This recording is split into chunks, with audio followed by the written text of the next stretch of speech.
Hi, this is doctor Simran from G K physio और आज हम डिस्कस करने वाले हैं और स्टार्ट करने वाले हैं अपनी केस सीरीज। केस सीरीज में हम कोई भी एक नॉर्मल पेशेंट की आपसे केस डिस्कस करेंगे। सो स्टार्ट करते हैं।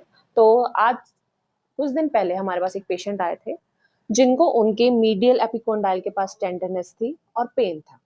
ठीक है। और उनको भी पेन था तो उन्होंने गूगल करा, क्योंकि गूगल आजकल सबके पास अवेलेबल है इजीली। और उन्होंने गूगल करा और उन्होंने बताया कि मैम मुझे तो गोल्फ एल्बो है, I need the treatment. So being a physio not a, हम एकदम से ट्रीटमेंट शुरू नहीं करते, हमें असेस करना बहुत जरूरी होता है। सो आई स्टार्टेड असेसिंग इट। और हमारे असेसमेंट का एक रूल होता है, जब भी कोई पेन होता है तो हम एल्बो जॉइंट को तो हमने चेक करा ही करा, हमने डिस्टल जॉइंट और प्रोक्सिमल जॉइंट को भी हमने चेक करा। तो उनका टेस्ट, कोजन टेस्ट जो होता है, जो वोल्फ्रेल्बो को होता है, दैट इज नेगेटिव। टेंडरनेस थी, tenderness is not that much कि वहां पे उनको आप कह सकते हैं कि 3 और 4 आउट ऑफ 10 बार स्केल में था उनकी रीडिंग।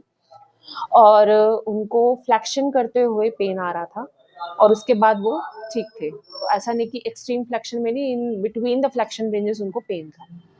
ठीक है, the pain is not that much. फिर हमने उनका शोल्डर जॉइंट चेक करा तो उनके शोल्डर जॉइंट की जो रेंजेस थी दैट इज डिक्रीज, उनकी फ्लेक्शन एक्सटेंशन थोड़ी डिक्रीज थी। उनको उनमें कोई पेन नहीं था पर उनकी स्टिफनेस थी शोल्डर जॉइंट में। And when we check the cervical vertebra तो उनके ट्रेपेजियस मसल्स भी काफी टाइट थे, जिसकी वजह से उनकी साइड फ्लेक्शन पॉसिबल नहीं हो पा रही थी। तो हमने वो सब चीजें रूल आउट करी। Wrist joint is completely okay, no any pathology is there and any ranges decrease and pain is there.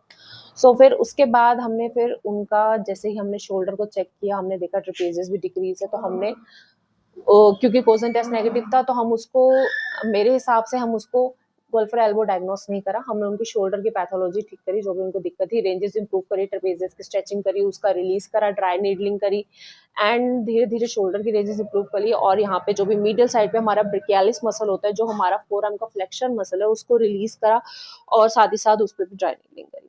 तो उसकी वजह से उनको इम्प्रूवमेंट आई। तो जो भी उनकी वो गोल्फर एल्बो नहीं था, वो पैथोलॉजी थी, क्योंकि अपर जॉइंट, जो शोल्डर जॉइंट के मसल्स हैं, वो टाइट थे। सो कभी भी आपको हमेशा करेक्ट डायग्नोसिस की जरूरत होती है, तभी आपके ट्रीटमेंट का आपको फर्क पड़ता है। अगर हम इसको गोल्फर एल्बो की तरह ट्रीट करते, वहां पे हम ट्रीट करते, तो वो कभी भी रूल आउट ना होता और ना ही वो पेन कभी ठीक होता। सो कभी भी आपको कोई पेन होता है तो जरूर आपको अपने आप को असेस कराएं, कभी गूगल करके अपने आप को सर्च ना करें, क्योंकि ये हम लोग जो इतना समय लगा के, इतना एक्सपीरियंस से अगर हम आपको ट्रीट कर रहे हैं, तो हमारे को ऑब्वियसली गूगल से ज्यादा नॉलेज है। So thank you so much.